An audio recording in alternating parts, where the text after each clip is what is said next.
23వ అధ్యాయము 43వ వచనం. అందుకైన వారితో నేడు నీవు నాతో కూడా పరదేశంలో ఉందువని నిశ్చయముగా నీతో చెప్పుచున్నాను నేను. చాలండి, చిన్న మాట ప్రార్థన చేసుకున్నాం. మహాపరిశుద్ధుడా నీ వందనాలు తండ్రి. తండ్రి రెండవ మాటగా తండ్రి నాయన మీరు శిలువలో పలికినటువంటి రెండవ మాట ప్రభువా మాట్లాడుతుండగా తండ్రి ఎన్నిక లేని నన్ను తండ్రి నాయన నీ ఎన్నిక చెప్పిన తండ్రి నిలబెట్టిన విధానానికి స్తోత్రాలు తండ్రి నాయన. నాయన రెండవ మాట వివరించడానికి నీ కృపా నీ కాపుదల కూర్చొని ప్రభా నీ ఆత్మను నాలో నింపి తండ్రి నాయన మాట్లాడడానికి కొరకు చూపించమని యేసయ్య పరిశుద్ధమైన నామమున అడిగి ప్రార్థిస్తున్నాం తండ్రి. ఆమేన్. ఇక్కడ మామూలుగా మనం చూసుకున్నట్లయితే జనరల్గా ఎవరైనా ఒక మనిషి చివరి స్థితిలో ఉన్నాడు అనుకుందాం. చివరి స్థితిలో అంటే ఇంకా కొద్ది క్షణాల్లో చనిపోతాడు అని అన్న మనిషి చివరిగా పలికిన మాటలకి ఎంత వాల్యూ ఉంటుందండి, చాలా విలువ ఉంటుంది అనమాట. అంటే చనిపోయే ముందు ఆయన ఈ మాటలు పలికాడు అని అది మన జీవితాంతము మనం గుర్తుంచుకుంటాం అనమాట. ఈ లోకంలో దేవుడు సృష్టించబడిన సృష్టిలో మనిషి చనిపోయినప్పుడు చివరిగా పలికినటువంటి మాటలనే మనం ఇంత గుర్తుపెట్టుకొని ఎంతో గొప్పగా దాన్ని ఆయన చనిపోయే ముందు చివరిగా పలికేది మాట అని గొప్పగా చెప్పుకొని చాలా కుటుంబీకులు అయితే చాలా ఏడుస్తూ అది పదే పదే తలుచుకుంటూ ఉంటారనమాట. కానీ ఇక్కడ దేవాది దేవుడు మన కొరకు మన పాపాల నిమిత్తము ఏ దోషము చేయకనే ఏ పాపమును ఆయనలో లేకనే మన కొరకు సిలువ మీద వేలాడి ఆయన నలగొట్టబడి చంపబడి చివరిగా మాట్లాడినటువంటి మాటలు ఈరోజు ఈ మాట్లాడినటువంటి మాటల్ని మనము సిలువ ధ్యానంలో మనం ధ్యానించుకుంటున్నాం. ఆ మాటగా మొదటి మాట ఏంటంటే క్షమాపణ. మొదటిగా దేవుడు పలికినటువంటి మాటలు 7 మాటలు పలికారు ఆయన యేసు ప్రభువు వారు సిలువలో పలికినటువంటి 7 మాటలు. మొదటి 3 మాటలు అది ఇతరుల కొరకు మాట్లాడినటువంటి మాటలు అన్నమాట. వీరేం చేస్తున్నారో వీరికి ఏం తెలియదు కాబట్టి క్షమించమని తండ్రిని వేడుకున్నాడు. రెండవదిగా మనం చూసుకున్నట్లయితే నేడు నీవు నాతో కూడా పరదేశంలో ఉందువు. 3వ మాట ఏంటంటే ఇదిగో నీ కుమారుడు అని చెప్పినటువంటి మాటలు ఇతరుల కొరకు పలికినటువంటి మాటలు 3 మాటలు. మిగతా 4 మాటలు ఆయన కొరకు దేవాది దేవుణ్ణి వేడుకున్నటువంటి మాటలుగా మనం ఈ 7 మాటల్ని వర్గీకరిస్తాం. అయితే ఇండియన్ పీనల్ కోడ్ ప్రకారంగా ఉరిశిక్ష ఎవరికి విధిస్తారంటే గజ దొంగలకి, బందిపోటు దొంగలకి, నరహం దొంగలకు మాత్రమే ఇలాంటి శిక్ష విధిస్తారు. కానీ దేవాది దేవుడు ఏ నేరము చేయకనే ఏ పాపము చేయకనే ఆయన సిలువకి ఎక్కారు.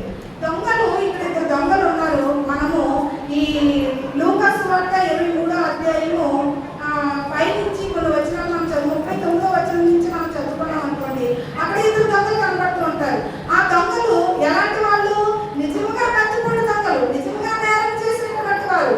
వాళ్ళు చేసిన నేరమునకు పాపమునకు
వాళ్ళు ఎందుకోసం ఏడుస్తున్నారో, ఆ యెరూషలేము కుమార్తెలు ఎందుకు ఏడుస్తున్నారో ఆలోచించి, అమ్మా ఈ భారాన్ని నేను ఎందుకు మోస్తున్నానో తెలుసా, ఈ బాధను ఎందుకు పడుతున్నానో తెలుసా, ఈ శిక్షను నేను ఎందుకు అనుభవిస్తున్నానో తెలుసా, ఎందుకంటే మీకోసము మీ పిల్లల కోసం ఏడవండి, నా కోసం కాదు. ఈ సిలువ అనుభవించేది ఎవరి కోసం అంటే ఇది మీకోసమే, మిమ్మల్ని రక్షించడం కోసము తనకు తాను ఏం చేశాడంటే సిలువలో వేలాడడానికి తండ్రికి కుమారుని సిలువేయటము ఇష్టమాయను అని ఒక వాక్య భాగంలో ఉంటది. తండ్రి తన సొంత కుమారుని తండ్రే బలిగా అర్పించాడు అని అంటే అది ఎంతటి, మన మామూలుగా అయితే మన పిల్లలు ఎవరైనా కొట్టారనుకోండి, ఒక దెబ్బ కొట్టారు మమ్మీ పలానోళ్ళు కొట్టారు అనగా మనం ఏమైపోతాం, ఎంతో బాధపడిపోతాం. మన కుమారుడికి ఒప్పుందా ఆలోచించాం. ఫస్ట్ వెళ్ళిపోయి ఏం చేస్తాం, నా కొడుకుని ఎందుకు కొట్టాం, వాళ్ళ ఫ్యామిలీ ఇంటి మీద వెళ్ళిపోతాం, ఇంటి మీద వెళ్ళి గొడవ పెట్టుకుంటాం, ఎందుకంటే నా కుమారుని కొట్టేవని, అవునా కదా. కానీ దేవాది దేవుడు తన ప్రియ కుమారుణ్ణి, మా పిల్లల్ని ఎంతగా ప్రేమిస్తామో అంతకు మించి ప్రేమించినటువంటి తండ్రి తన కుమారుని ఎందుకు పంపించాడంటే ఆయన సృష్టి నశించిపోకూడదన్న ఉద్దేశంతో.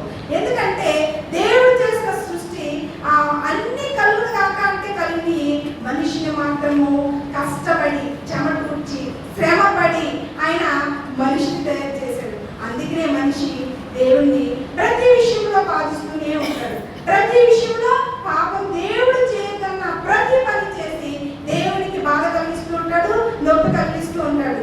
ఎన్నిసార్లు శిక్షించినా ఈ మనుషులు మారట్లేదు కాబట్టి ఏం చేస్తారంటే నా ప్రియ కుమారుని పంపిస్తే అది చూసైనా సరే వీళ్ళు మారతారేమో అన్న ఒక ఉద్దేశంతో దేవాది దేవుడు తన ప్రియ కుమారుని పంపించి సిలువ మీదకి తన కుమారుని అప్పగించాడు అనమాట.